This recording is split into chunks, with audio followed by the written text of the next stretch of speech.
आंखों का जांच करके अगर आवश्यकता हो तो उनको चश्मा लगाया जाए। मैं कहना चाहता हूं, अगर मेरे विपक्ष के लोगों को अभी भी नहीं दिख रहा है तो वो चश्मा की व्यवस्था मैं करा सकता हूं। कई तो बुजुर्ग नेता हैं आप। माननीय अध्यक्ष महोदय, हमारे एक माननीय सदस्य प्रदेश पर बड़ा कर्ज होने की बात कर रहे थे। एक दूसरे सदस्य तो आंकड़े का मायाजाल रचने में महारत हासिल कर रखते हैं। वो ये सोचते हैं कि मेरा जो इस मामले में आंकड़ों में मायाजाल है वो तो किसी का ही नहीं। लेकिन मैं प्रदेश के वित्त का लेखा जोखा तो हमारी वित्त मंत्री जी रखेंगी, लेकिन मैं भी सदन के समक्ष कुछ आंकड़े रखना चाहूंगा ताकि दूध का दूध और पानी का पानी हो जाए। जब प्रदेश की जनता ने हमें सेवा का अवसर दिया तब राजस्थान की अर्थव्यवस्था आईसीयू में पड़ी थी। पिछली सरकार की वित्तीय कुप्रबंधन ने ऐसा हाल कर दिया था कि खजाना खाली, योजनाएं अधूरी और भरोसा टूटा हुआ था। भयावह की स्थिति थी। यह वही दौर था जब कांग्रेस को खर्च का हिसाब नहीं देना था, उधारी का डर भी नहीं था, भविष्य की चिंता भी नहीं थी। होगी भी क्यों?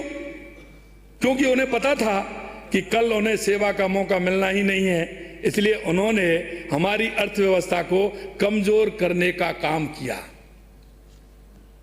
माननीय अध्यक्ष महोदय, पिछली सरकार ने हमें विरासत में 5,79,781 करोड़ रुपए का कर्ज दिया था। बड़े राज्यों की श्रेणी में राजस्थान के ऊपर पंजाब के बाद सर्वाधिक कर्ज था। अध्यक्ष महोदय, कानून व्यवस्था बंगड़ी हुई थी, अर्थव्यवस्था खस्ताहाल थी, लेकिन हम निराश होकर नहीं बैठे। हमने काम करने का रास्ता चुना। पिछले 2 वर्षों में हमारी सरकार ने अर्थव्यवस्था को न केवल स्थिरता दी बल्कि उसे गति और दिशा भी दी है। मैं आ रहा हूं, आपको आपके क्वेश्चन का जवाब मिलेगा एक एक, आप शांति से सुनते रहिए।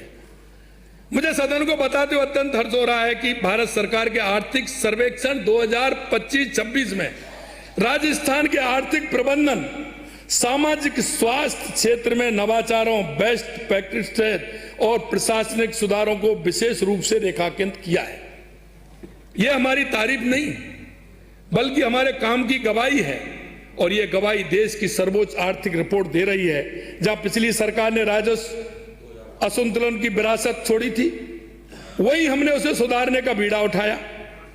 केंद्र सरकार के आर्थिक सर्वेक्षण ने बताया है कि राज्य सरकार के प्रयासों से राजस्व घाटे में लगातार कमी आ रही है, और आंकड़े खुद बोलते हैं कि वर्ष 2023-24 में राजस्व घाटा 38,954 करोड़ रुपए तक पहुंच गया था, और यह वर्ष 2025-26 के बजट अनुमानों में इसके 31,009 करोड़ रुपए रहने की संभावना व्यक्त की है।